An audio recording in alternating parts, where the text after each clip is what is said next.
day, before Tripp decided it was time to sell the firm and come home to Mustang Creek. Tate's dark eyes were amused, missing nothing. "How've you been?" "Good." Now there was a snappy answer. Yes, she was on a conversational roll, all right, a regular genius with words. Tate grinned. "You seem to be in a hurry, so I won't hold you up. Tripp tells me you're training for a marathon." A brief, measured pause. Meaning what? "Really?" "Really," Bex replied. She managed a small smile, friendly enough, but wobbly. "Nice to see you," she said, trying to distance herself from him, still running, still going nowhere fast. "What can I say? Guess I'm a glutton for punishment." Terrific, more snappy repartee. Annoyed with herself, she sprinted off, probably improving her time slightly, since she didn't particularly want him to remember her with a shiny face and a messy ponytail. Of all the luck, make that bad luck. Tate was tempting as hell, no denying that. But Bex got the nearly subliminal impression that he was as wary of involvement as she was. His wife had died, and she'd lost Will in Afghanistan. It wasn't hard to do the psychological math. Thoughts in a muddle, Bex finished her run and headed for home. There she took a hot shower, put on her favorite red sweater and black jeans, and perhaps as a nod to the cosmic forces that governed vanity, she spent a few extra minutes doing her hair and adding lip gloss. Satisfied that she looked okay, Bex left the house, got into her sporty SUV, and after making a brief stop downtown, zipped off to meet Mel and Hadley.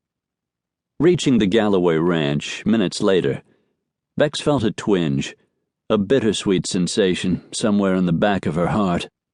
Tucked among the looming mountains, crystalline streams, and venerable trees, the house and barn and other outbuildings, even the fences and corrals, seemed to belong there, organic to the landscape itself. Tripp had taken over the place after his stepfather, Jim, long a widower, had finally remarried and moved into town. The house itself wasn't fancy, but it was spacious and solid and homey, with a welcoming air. Secretly, Bex had always wanted to live in the country. She loved her work, felt she was making a genuine contribution to people's health and all-around well-being by furthering the cause of fitness through her ever-expanding business. And if not actually country, Mustang Creek was certainly no clamoring metropolis. There was something nurturing about being out here, with all this unspoiled nature. Before she could even get out of the car, Mel and Hadley stepped onto the side porch, smiling and waving. Both her friends were pregnant, and both of them were more beautiful than ever. Bex felt a pang of affection, tinged, alas, with mild envy. Hadley was farther along than Melody, her baby bump more pronounced. She'd married first, and she and Tripp had been eager to start their family. All systems go. Melody, running a close second, was just starting to show, a bit rounder than usual, her loose shirt disguising her pregnancy.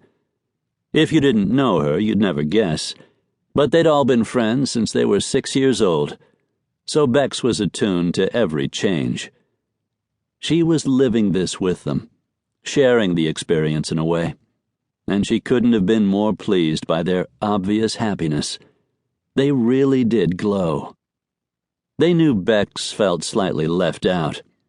There wasn't much Melody and Hadley didn't know about her, and they not only understood, they were also convinced her turn at marital bliss and motherhood would come. Soon. When Bex's own hopes flagged, these two never failed to notice and offer encouragement. She was so lucky to have them in her life. That choked her up for a moment, brought the sting of tears to her eyes. Romantic flings, career highs, fun times, all those things came and went. But friendships like theirs were as permanent as bedrock. To keep listening to this audiobook, I've left you a link in the description so you can do it, at no cost thanks to Audible's 30-day free trial.